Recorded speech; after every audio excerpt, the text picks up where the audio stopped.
Okay, welcome back to the Domestique Hotseat podcast. And today, guys, we're talking with Kat Ferguson. If you can hear my dog in the background, that's because she's been pretty excited to go for a walk ever since I realised that Kat and I actually have the same dog. So we talk being Vizsla owners, we talk the under-23 circuit and whether there is room for a women's circuit. We talk Cat season, a little bit of Milan San Remo, and look, I'm going to be honest with you up front. There are a few points where my research let me down, and you'll see them. I think Cat just dealt with it like an absolute champ. I've left this being really excited to see her career, where it's going to go, and I hope that you have a really enjoyable time listening to honestly one of cycling's most humblest and just all-around nice people. So stick around if you ask some questions on my Instagram, because there are some answers to that. I put them to Kat, like I said I would. And look, I hope you really enjoy this interview. And if you do enjoy these and you're listening on YouTube, the one thing that you can really do is just listen to it to the end, because apparently that's the only metric YouTube cares about anymore. So with that, ladies and gentlemen, Kat freaking Ferguson.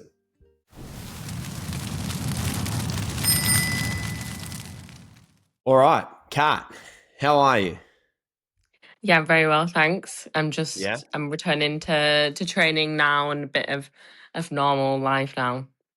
Yeah, we were talking about this off air, and you've had maybe 2 weeks of actually just chilling before things ramp up again. When does your season start? Is it off to training camp soon? Yeah, so I'll do training camp in December, Yep. and this will be my first year, unlike other years of not doing any cyclocross. So I'm feeling, I don't know, excited, but also maybe a bit nervous to miss the cyclocross. But yeah, for sure excited to just have a winter of just training and enjoying the training and returning to racing like normal road riders do. Yeah. Have you been watching any of the cross, and are you getting FOMO? I haven't watched any of it yet, mainly because I've been busy on off season, but I think I will watch some. Maybe not, it'll take me a couple of months. Maybe December I'll start watching. I think I'll leave it for November. But yeah. How are you feeling about that decision at this point? Has it, I guess, extended your time that you've got to chill? What was the rationale behind that? Because I know initially cyclocross was created as a way for cyclists to continue momentum in the winter, but you've made the decision to. I think for me before I did it just because I really enjoyed it, and I always just raced. I raced all year round when I was younger. And I did it last year and I realized that, oh, it's the level is a lot higher than I knew what it was going to be like, but it was, yeah, I saw it in real life how high the level was, and then it didn't lose its fun. It was still very fun, but unless you're fully committing to it, you don't feel like you're sort of maximizing the results you can get. And then I sort of lost that fun because it wasn't possible to train for the cyclocross or do the full season like I'd done it before. So for me, it was this year just sort of an experiment to see if I do miss it, if I want to come back to it, which is still, yeah, a possibility. I can still come back to it next year if I want to. The team's happy for me to do that. So for this year, I'd just call it an experiment, and we'll see for the future. Yeah, I mean, we won't get into it too much, but you don't have, I guess, a lot of, not to imply that you don't have a lot of experience, but it's not like you've been in the top flight for a long period of time. But did you feel that doing cyclocross across the winter last season affected your start to the season this year, positively or negatively, I guess? For that one, I'm honestly not too sure. I have nothing else to compare it to. For me, I would say maybe not too much, because I love to race, and racing throughout the winter gives me a real focus. I love training also. Like, I'll be completely fine just training for these 3 months, but I am a racer. It's always what I've done growing up and everything. But yeah, I mean, if I could choose or predict, would I enter the season better with or without cyclocross? I think for sure, without. Yeah, yeah, nice. All right, well, normally the way we start these before talking about cyclocross is that we do a series of questions. We call it the quickfire questions. At the moment, the leader is the person that I just interviewed. So Cole Kessler knocked out 14 in a minute, and then it's Sarah Gigante. I'm sure you would love to get one up on Sarah Gigante. So basically, a minute, I'll fire off a bunch of questions. You give me your answers as quick as you can. If you go past 16, I'll be making these questions up off the top of my head. So once we get to 15, I might start slowing things down. But let's see how you go. So are you good to go? Yeah, I'm good to go. 17 is Nice my one. aim. Okay. All right, here we go. So Snickers or Mars bar? Mars bar, Guilty food pleasure? burger, Favorite climb? Alpe d'Huez, Dogs or cats? dogs, Favorite movie? Harry Potter, Cricket, good or shit? good, Weebs or Vollering? pasta, Weebs or Vollering? weebs, Cyclocross or track? cyclocross. Favorite song? Ooh, shit. Ooh. Okay. Probably. Oh, I don't know. There's too many. Let's pass it. Favorite football team? Manchester United. Favorite race? Milan San Remo. Best cereal? Cornflakes. And that's a minute, mate. So you Oh got through dear. 11. Was I too slow for you? In the I feel beginning, like you you're were putting too that. slow, and then you I'm threw me sorry. off, and then I couldn't think of the title of a song. So I'll You're have to right. put that one on you. You're right. It's my fault. I'm sorry. I Yeah. let you down. Yeah, I'm not a good lead out man. So yeah, look, I'll put it up as an asterisk on our leaderboard. And at the bottom, I'll put that Burgess influenced this one negatively. Thank Hey, you. so when I was doing some research on you, I went to YouTube to try and watch your videos of race footage. And when I typed in Cat Ferguson, all I got was cat videos. Are you into cats? No. No. No. I'm when you ask me the cat or dog question, I'm a real dog person. Yeah, that was quick. I'm really, really not into cats. So it does it's not great that that's coming up. No. No. Is there a reason? I just think dogs are more lovable. They stick around more and cats leave, you know? Yeah. Have you got a dog? Yes, I I have a dog. mean, yeah, yeah. Yeah. At your family home, or because I know you've moved to, is it Girona or it's one of the cycling hubs? Have you Andorra. got the dog? Andorra. Have you got the dog with you? No, unfortunately not. He is Mm, my dog. He is my mm. dog. And my mum and dad, I don't have any other siblings, so he is mine. However, I have put in a request for him to be able to move to Andorra, but he is being denied, and I don't think my parents want to let go of him, even though they say that he's a pain in the bum. What kind of household are you raised under where you've got to put in a request? When you said that, I thought Australia's got really tight quarantine. So if you want to bring a dog back from overseas to Australia, it's like 6 months of quarantine, and that's what I thought you were getting at. But is this a formal request that you've put through with your parents to take custody of the dog? I wouldn't say it's quite formal yet. I've made a few jokes. If I did put in a formal question, then I think they would still say no because Yeah, there's no one else to look after the dog when I go to a race. And he's a big dog. He needs a lot of walking, and I'm not a yeah. fan of walking. So I think he is better off there. Yeah, I've got a big dog myself. She's currently staring at me because I haven't taken her out for a walk yet. So I know how that is. What kind of dog have you got? Just out of interest. He's a Hungarian Vizsla. So he's like Oh, no way. ginger, big, Come muscly. here. Yeah. Come here. Have you got one? Yeah, I've got a Vizsla Cross Pointer. Come, Sadie, Oh, come. wow. Come here. Yeah, What's he? she's a bit of an old girl, but yeah, this is Sadie. Oh, what's her name? Sage. Sadie, like Sadie. Oh, bless her. cleaning lady. Yeah. Oh, she didn't like that. She's a bit of a sook. Velcro dogs, hey, they don't let you go. Yes. Yeah, yeah, Yeah, yeah. yeah, Hmm. yep. Tough when they're puppies, but Very she's tough, and 11 still, now. still currently quite tough. Mine's the age of 6, Oh and wow, yeah, he's had his few stories. He got all the mail, like in our street, yeah. like cancelled. We were like on the Royal Mail blacklist. No one was allowed to deliver any mail to our street. Because he like barks when the mailman comes, kind of thing, or He bit more than barked. He chased them oh no back to way. their van. Yes. That's brilliant. Mhm.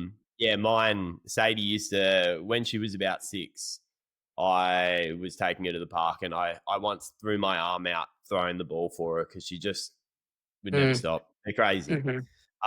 Hey, enough about dogs. I heard that when you were 8, you rode up the Wes. Is this true or false? I did ride up some of Outdoors, not all of Okay. it, I think. So Okay. unfortunately, it's false. Yeah. Okay.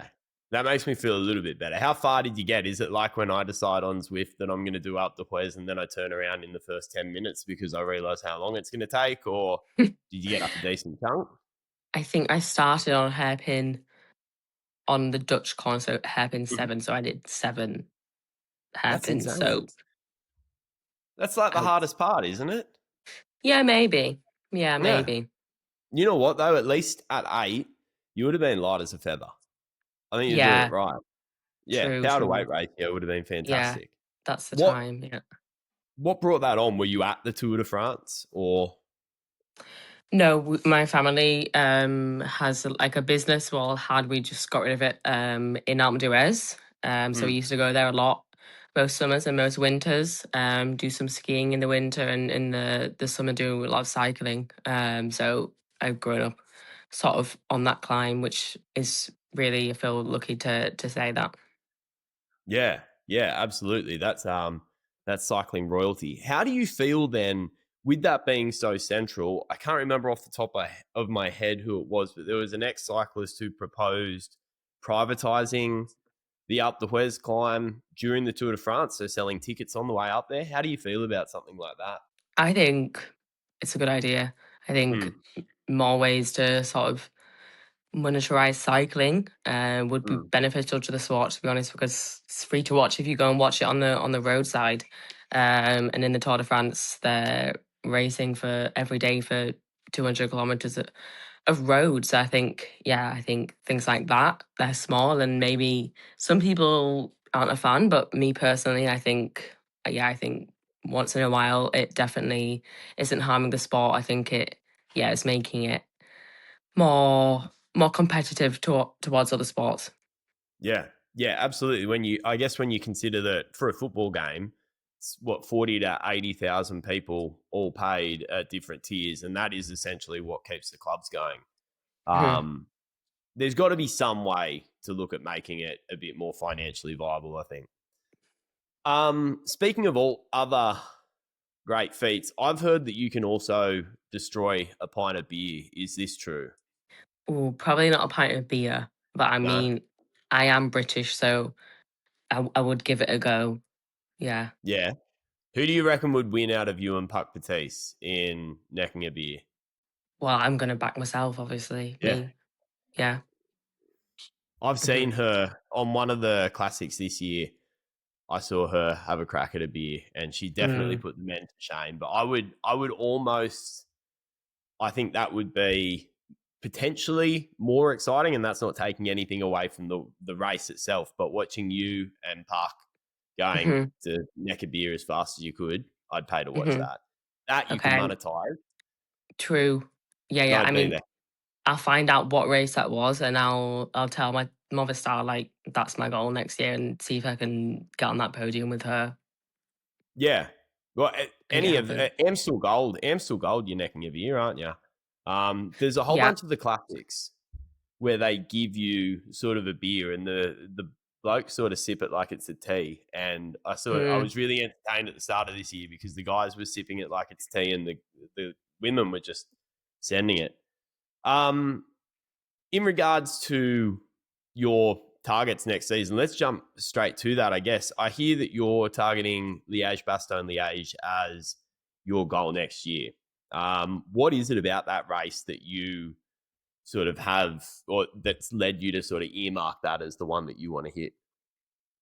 Oh, I Or am don't. I incorrect there? Yes, potentially. I'm not sure Oh, if I said that. I hope that that's not correct. I mean, for the future, I would it for sure. I think it would potentially be a race that I could hopefully progress and do well there. But I think for next year, no. I think I would look for more of a flatter and maybe smaller classic to maybe prioritize. But I mean, the classics for sure are where I want to yeah be a good point in my fitness and my sort of first goal of the season. is that your target for the start of next season, the classics? And if so, are there any, if it's not Liège, Bastogne Liège, and I've got foot and mouth disease, are there any that you are looking at targeting and you think I could be a crack at that? Um, Definitely like the big ones. So I mean, San Remo, Roubaix. Mm. I would like to do that. I had some bad luck this year. But I mean, also Flanders, them all. I'm not saying I'm going to be, yeah, fighting for the win, but I mean, we have Mm. a strong team next year and a good team for the classic, so I need to be there in the best form I can to help the team, and also if opportunities do present themselves, then yeah, I'm also there in good form too. Yeah, we might sort of jump into your season this year then, because you brought up San Remo. So by 18, you're in Movistar. So you started off as a stagiaire and you're 19 now. This is, I guess, your second year in World Tour, but really, this has been your first entire year. I've got you with 4 races. You placed second in GC on Tour of Britain. At the same age as you at 19, I was just sort of blotto most weekends on the beers. So I had absolutely no idea what I wanted to do at 19 years of age. Do you feel lucky that cycling's given you this really clear direction? Or do you sometimes kind of yearn for, like, do you have mates at home that are living a much less regimented lifestyle? And do you sometimes kind of yearn for that? Yeah, I mean, interesting question. This off season, I went to see two of my friends back home in the UK.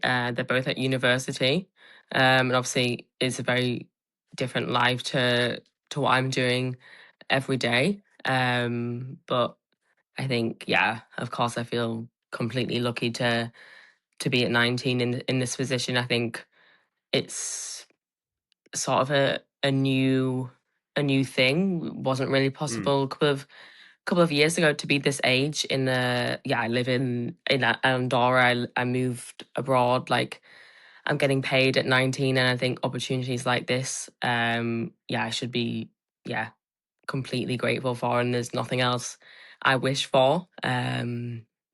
That's just me, and definitely I can see why university life is yeah really fun, and it did make me a little bit jealous of what they were doing every day. But no, I feel completely lucky to be in this position and join the sport at this point. I think yeah, it's obviously the best point in the sport for women.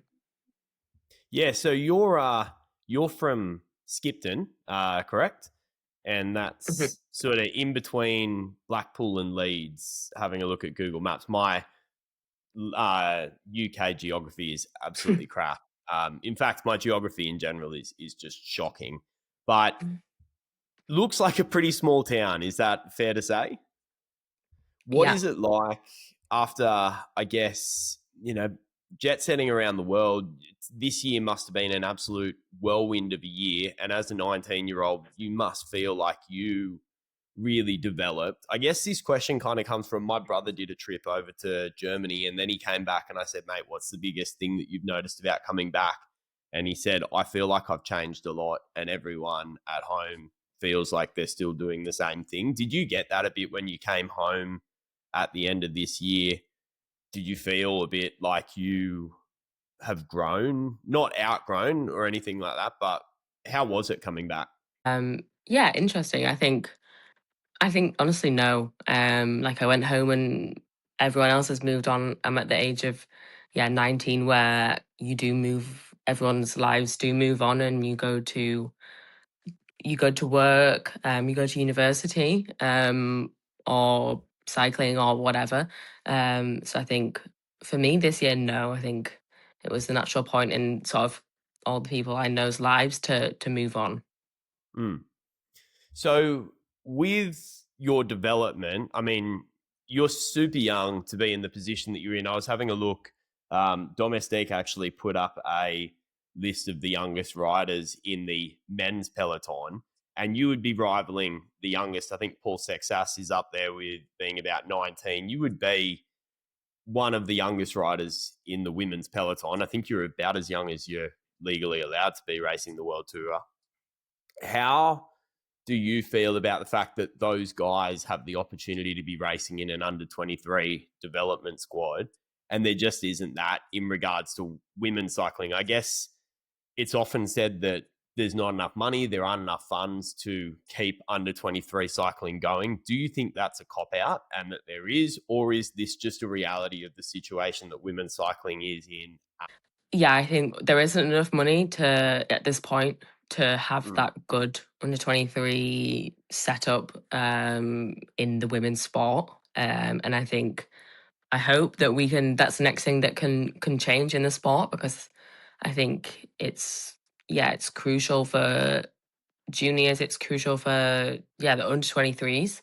I think now there's almost a bit of I don't know, a craze about juniors, and if you don't make it to the world tour out of juniors, then some of them think, well, that's it. I'm never going professional or anything. And I think that's yeah awful that they think that, because you're at the age of 18 when you leave the juniors, and of course it's not over, but there is really yes, it is hard. There is no sort of steps or examples where you can look of girls who have gone to a good under 23 team and raced lots of under 23 races and not been just completely thrown into a world tour race on a under 23 team. So I think it's crucial for the continuity of the younger generation in the sport, and also just it would be able to increase our numbers in participation as well. So I think it is crucial that that is the next thing we sort of work on, and hopefully um, lots of the teams, World Tour teams, can make that change. I think that's where it needs to come from. you are getting a lot of so in Australia, we've got some. So, for example, we've got like a new thing in the NRL, which is our rugby league competition. Rugby league's probably pretty big out near Skipton, but we've got essentially this rule where like teams have to have a women's team if they're going to have a men's team, and that women's comp is growing. There's a lot of money being put into men's development, and you are getting a lot of these teams like Movistar, like UAE, like Visma Lease Bike that are crossing over from men or women.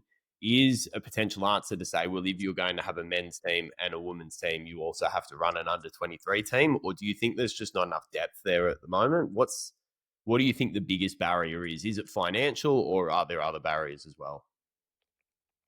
Yeah, I mean, I think probably it's financial for the women's side, but also at the same time, why would anyone make an under 23 women's team when there isn't Mm. really a point, because there is no races to do. Yep. You look at the men's, and there is races that they can do.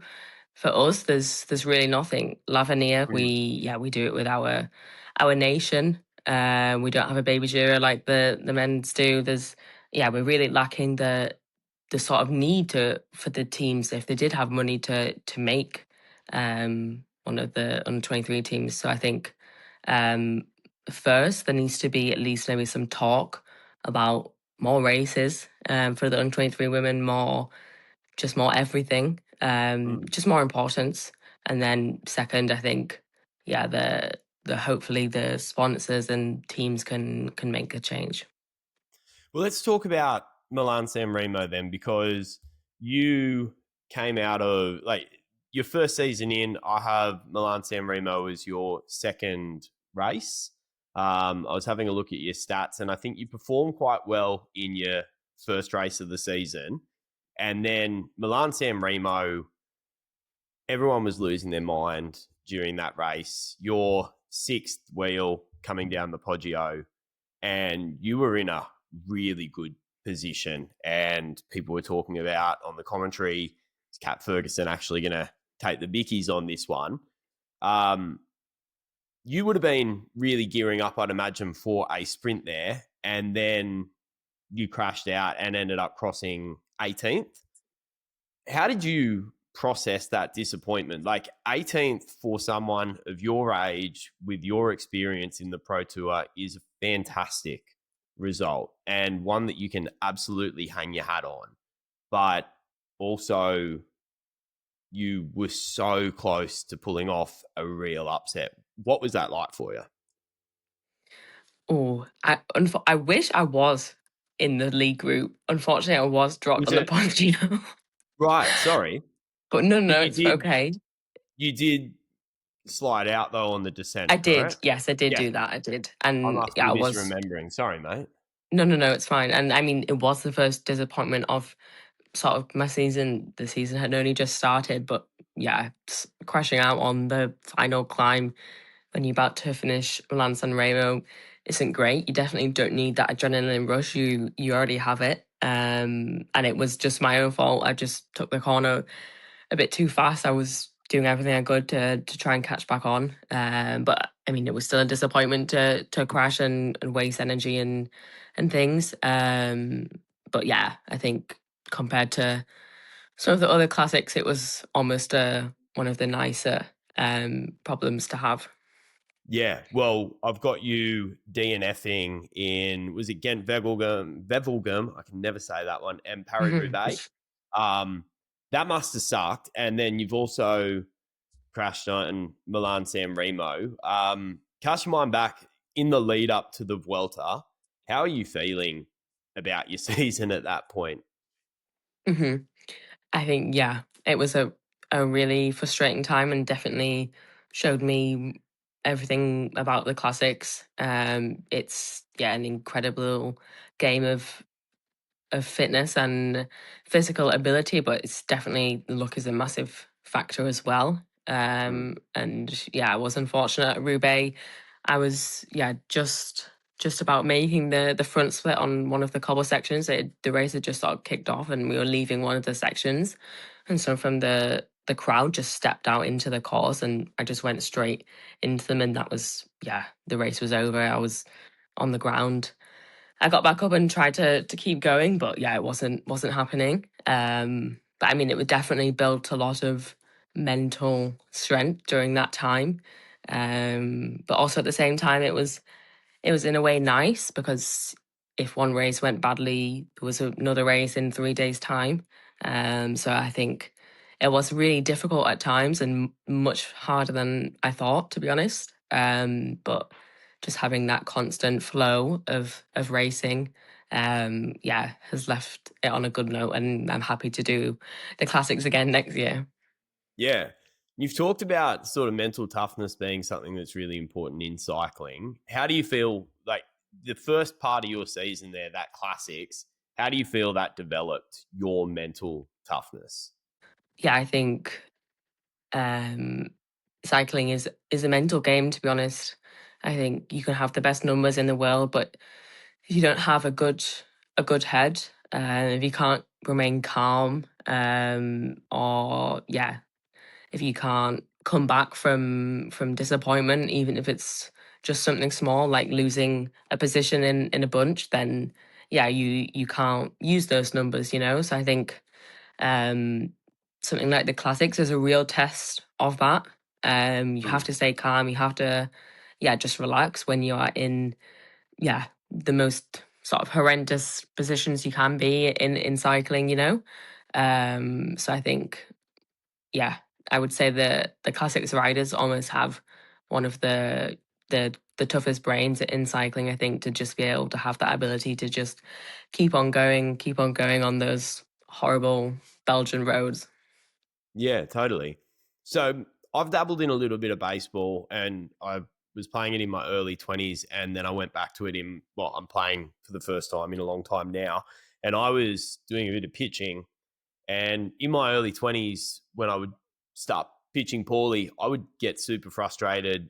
It would really get into my head. Now, with age and maturity, I've sort of found that that doesn't affect me so much. I'm wondering at 19, how are you building, like, what's the process around building that mental toughness? Is there someone on the team that is mentoring you? Do you have people around you, whether it be team psychologists or team management, that are sitting down at the end of a race like Paris Roubaix? What's the process after something like that to build that fortitude?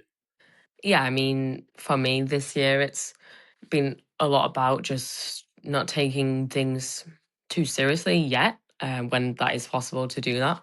So I think, of course, it's disappointing when, I don't know, I crash in a race and I may have been the leader in that race. But at the same time, yeah, the team is trying to remember my age. So, of course, they're never going to be angry or anything. They're always putting me and, yeah, my thoughts and feelings first. And I would say, me personally, I'm very internally motivated. So I find it just, yeah, more upsetting because I've put work in and I know that I wasn't exactly fair, but also at the same time, that is sport. But I think just the combination of just taking things slowly, and remembering that I want to have hopefully a long career, and I can be angry, but just use that anger as sort of, yeah, motivation for the next race, and to just keep improving, instead of getting caught up, on something, and letting it, yeah, sort of ruin the next steps. Yeah, well, I think your season has been a demonstration of your ability to do that, because after your classic season, you clap back immediately with a win at Navarra Women's Classic, and then you jump over to Tour of Britain, where you come second in the GC and you get a stage win. What was it like racing at home? And was that a bit of a circuit breaker? I guess being able to go to Britain after a bad start to the season, was that like an releasing of that pressure valve? Yeah, I think it was just such a different stimulus. I'd say going to Tour Britain racing in the UK and on home roads. Mm. It sort of, it made it feel like the World Tour was more at home, because it also was. So I think I just maybe enjoyed the racing a bit more, just relaxed a bit more, and I think maybe subconsciously, yeah, that had an effect, and it turned out, the way it did in the racing, and it went well. So I think that just proves that if you are sort of in the best mental state and relaxed, then yeah, good things come. Yeah, totally. And with the Tour of Britain, you would have been going back. There's a little bit of hype about Cat Ferguson. You're kind of talked about as like the next big thing. I think I've read generational talent as something that's been thrown around, and like the next big deal in British cycling. But just having a chat to you here, you don't seem like someone that sniffs your own farts. So how do you avoid buying into that, especially like coming back to Britain, where surely there would have been there would have been a lot of people on the side of the road with signs. I didn't get to watch the coverage of the Tour de Britain because I live in Australia and it's a black hole for cycling content. But I was watching a lot of the YouTube videos, and there was a lot of chat about you, especially once you were performing well. How do you avoid buying into that? Or alternatively, do you just say, screw it, I'm diving straight into this and I'm embracing it? It's an interesting one, and Honestly, I'm not sure what to say, or it's not something I really think about whether I Hmm. do buy into it or not. I think obviously I want the best for me and I want to achieve what I want to achieve. And if someone is telling me on Instagram what they think of me, then obviously it's lovely. Thank you. But yeah, my opinion is my opinion, and it sort of isn't gonna persuade me if they think I'm a generational talent or anything. I think, yeah, I need to prioritize what I think and my goals and what I believe and how I believe I'm going to get there. So yeah, I think for now I just take it slow and I just really enjoy the process of being a professional athlete. I think, yeah, every day I wake up and I feel honestly just lucky that all I have to do is just get on my bike and train. It doesn't feel like, obviously it doesn't feel like a job or anything. Hmm. It's, yeah, everything I've wanted since I was a little kid. So I think, yeah, I just feel very very lucky to be in this position. And what are your goals, Kat Ferguson? You raced the Vuelta, but the team held you back from, well, I don't know whether that was the team holding you back from the Giro and the Tour de France. I don't know what the conversation was around that, but what are your goals as a cyclist? Who would you like to be in 10 years' time? I would really love to be an Olympian, to go to the Olympics. Yeah, when I was younger, I was just crazy obsessed with sport, and I did every single sport possible. So I think, and the Olympics was what got me into sport. Mm. And yeah, it was always my dream to go to the Olympics, and it still is. So I think 100% I would love to go and do the best I can there.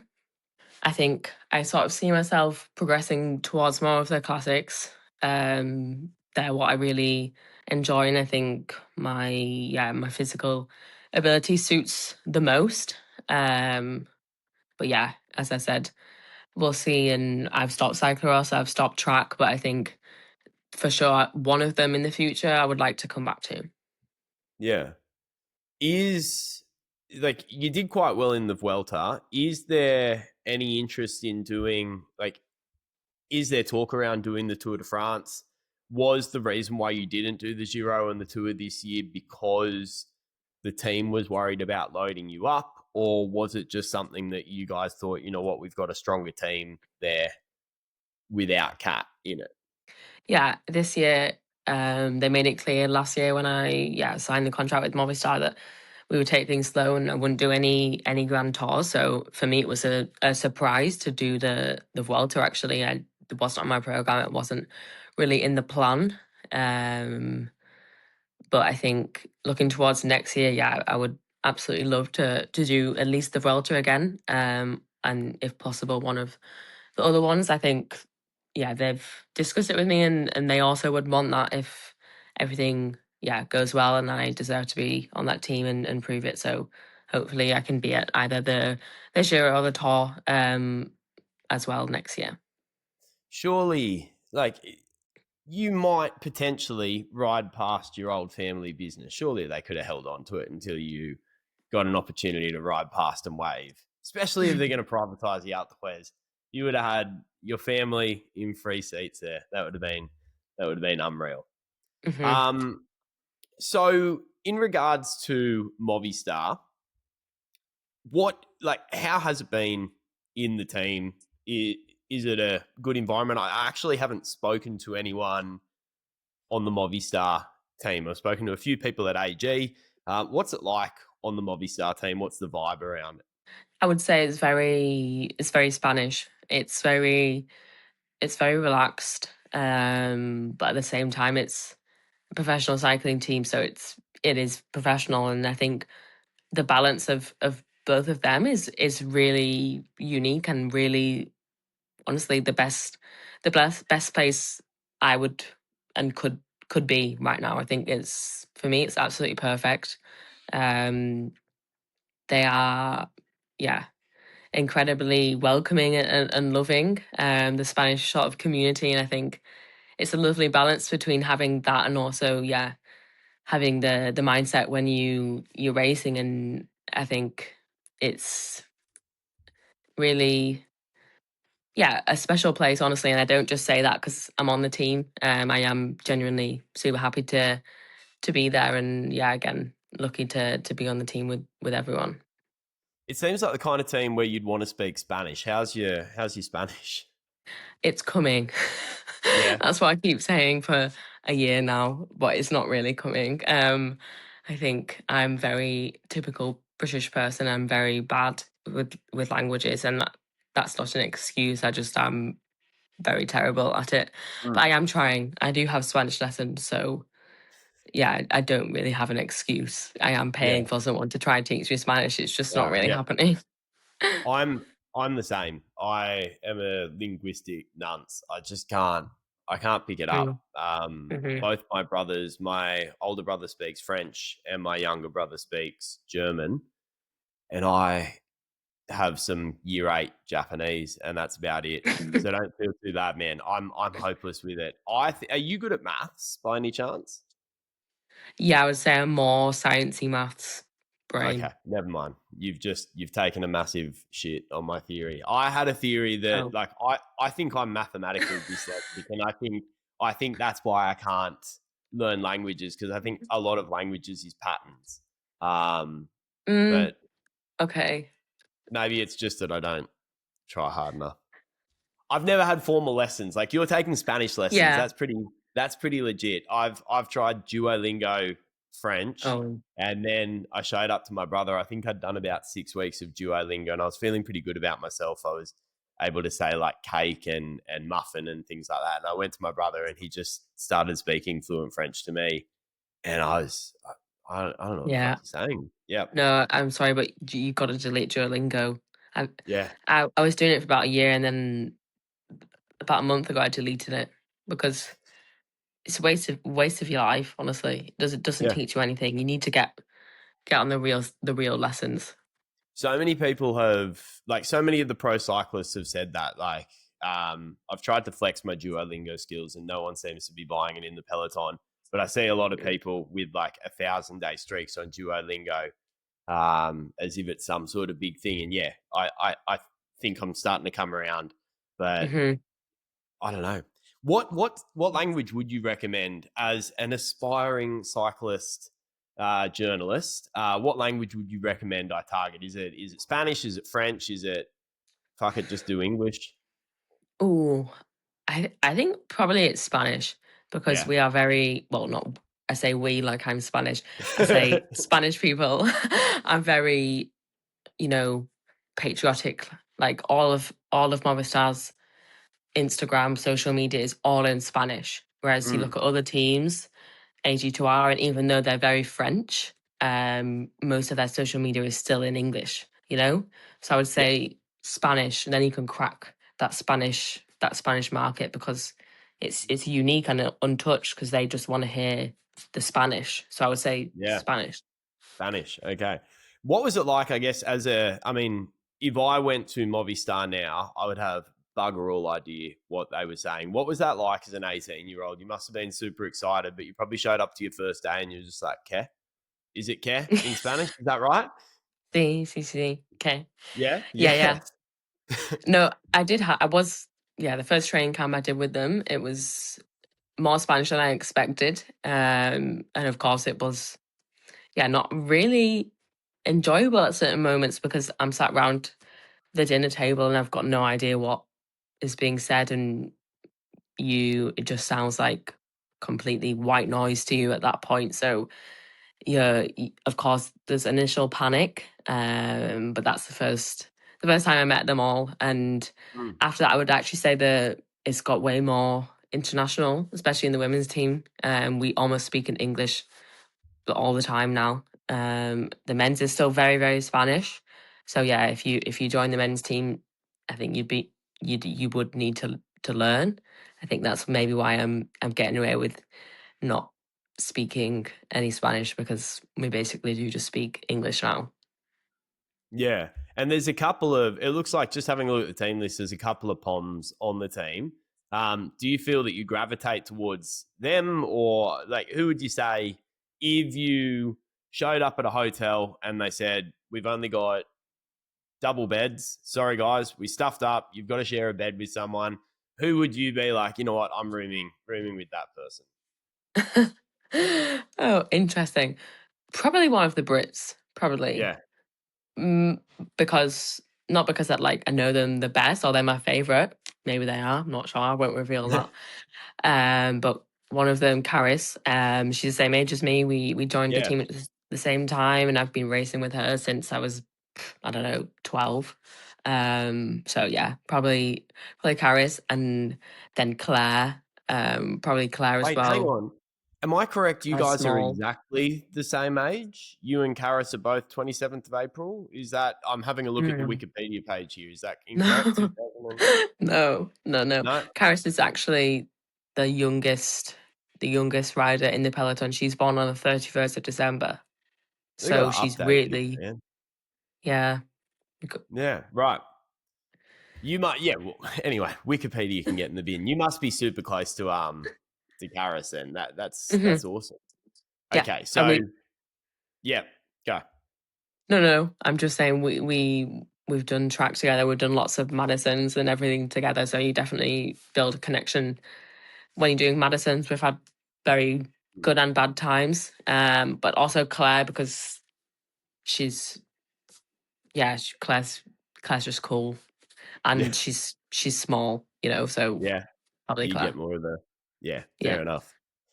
All right, so let's imagine a hypothetical scenario where Kat Ferguson is the head of the UCI, or you're leading the Cycling Alliance or Safer Cycling, whatever it is you can pick. What do you think you're pushing for to change in the sport?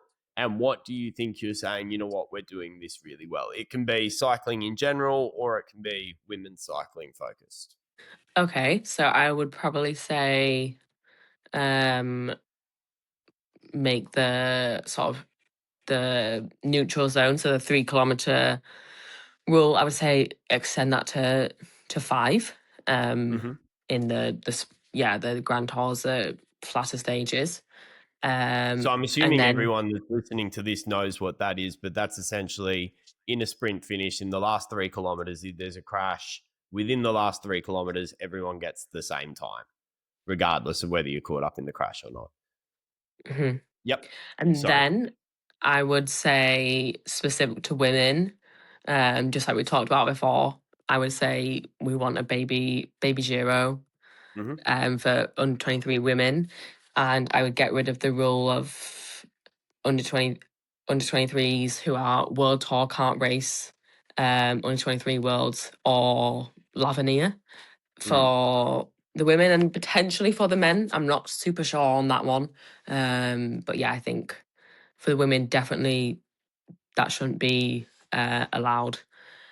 Not because I'm in that category and that's a rule for me, just because at this point in time, that I believe is actually going to make the under 23 scene worse, Mm. because next year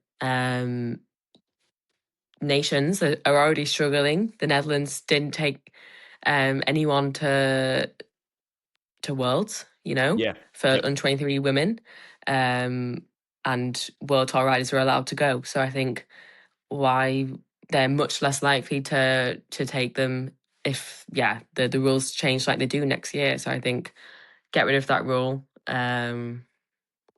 Yeah, that'd be all for now. Cool.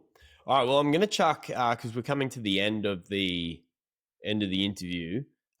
First off, Kat Ferguson for UCI president. I'm all for it. But got a couple of questions from some of the Instagram followers. So this is from AJ07, who said, did the shift from being a top junior pro to an elite pro put a lot of pressure on you? I think we've kind of covered that in regards to you don't feel like you put a lot of pressure on yourself. You kind of keep that noise out. But did you feel that jump? Definitely. I think more in the sense of obviously internally, but also in the sort of the change in the dynamic of the sport, because now it's much more of a team sport than it was at juniors. Now I'm working for others, and my sort of role in a race doesn't have an effect on my own result, but it affects somebody else's result. So I think in that way, you do feel a lot of pressure because you don't want to mess up. Mm. um, and it's sort of worse if it affects somebody else and not you. So I think that's when I do get super nervous and definitely feel the pressure, especially when it's a bigger race. And you've got Marlon Royce on your team. She's an incredible person, an incredible Yep. athlete. So I say, yeah, in that way, it is a lot of pressure because you get back, and if you have made a small mistake, it is going to be, yeah, you are going to be outed in the meeting. Mm. But yeah, of course, they also are remembering that I've never done this sort of work before. So yeah, there's a balance. All right, so this one's from Head on Heine, Heat on Heine. I don't know, they've got to spell these phonetically for me. What skills slash lessons do you think you took from your ski racing?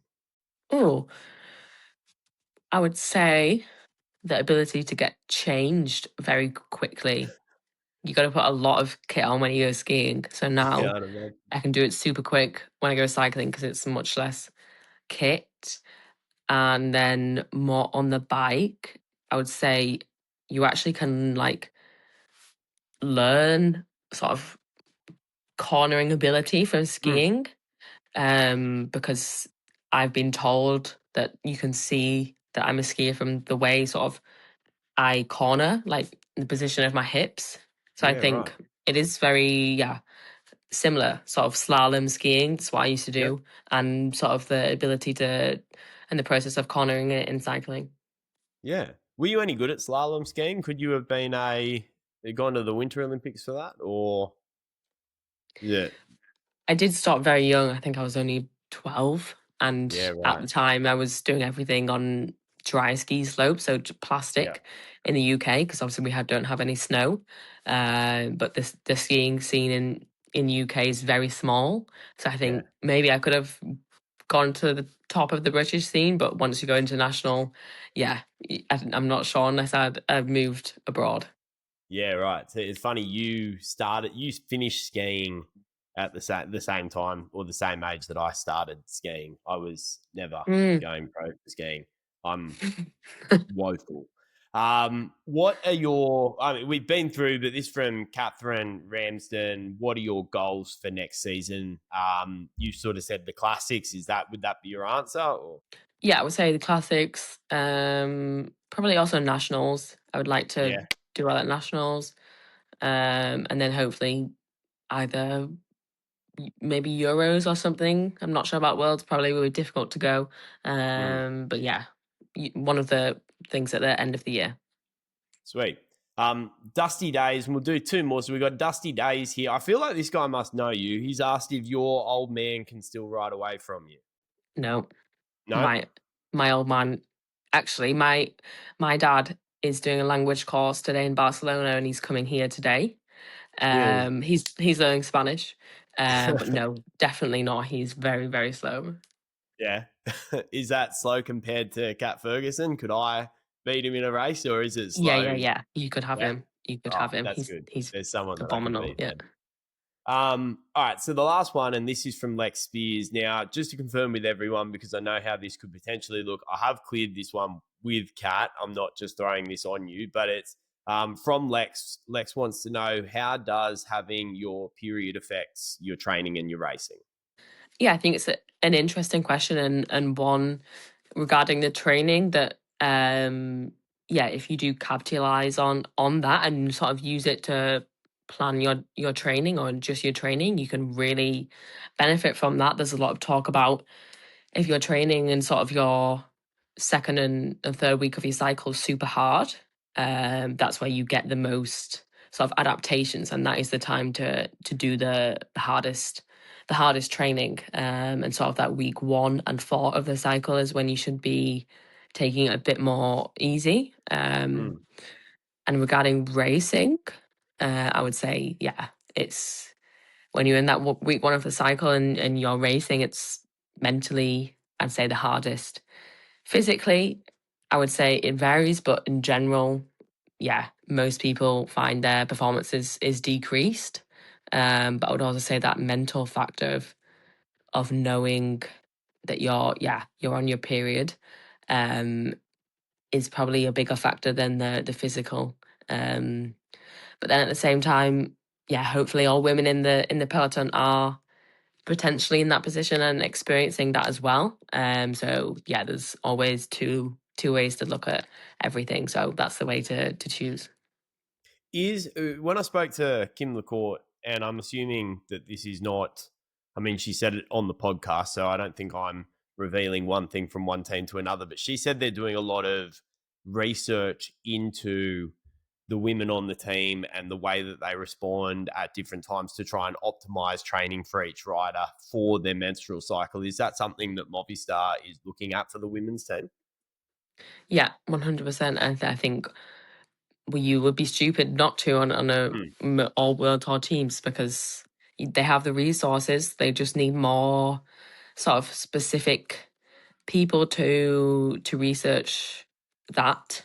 And I would say Yep. probably more women as well. Like in our team, we just have got a female nutritionist, which I think is super important, and also a female doctor now. So I think making changes like that also is, yeah, really important. I'm not saying that a man can't know about the women's biology, but I just think as a woman, you're more inclined to know that in a profession like in the medical profession. Um, so I think, yeah, we are putting a big drive on that next year, actually, also. Yeah, good stuff. All right, Fergo. And I haven't workshopped that. I'm just throwing that out as your nickname now. So I hope it is appreciated. Look, mate, thanks for your time. And what we normally do is we end with a bit of advice, something that you can impart on the future generations. What nugget of wisdom would you like to drop for anyone that's listening that thinks I would like to go the way of Cat Ferguson? I would just say, just like everybody says, but keep enjoying for as long as possible. Don't Mm. take things too serious until you have to, until you really need to.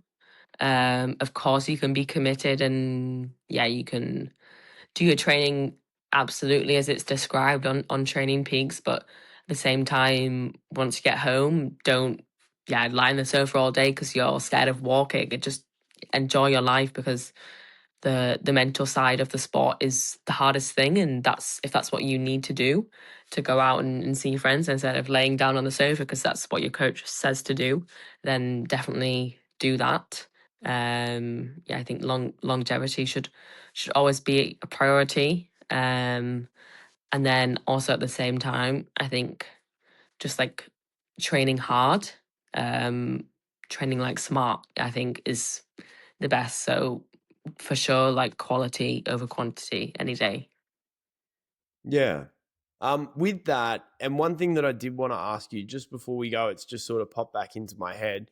We have a look at, you were talking earlier about how women, like people are being picked younger and younger. And you said that some women maybe feel if they don't get picked out of juniors, then they won't make it as a professional cyclist. But what we've seen increasingly is that, particularly with women, endurance seems to build with age. I think the woman that's got the around the world record, she just said it.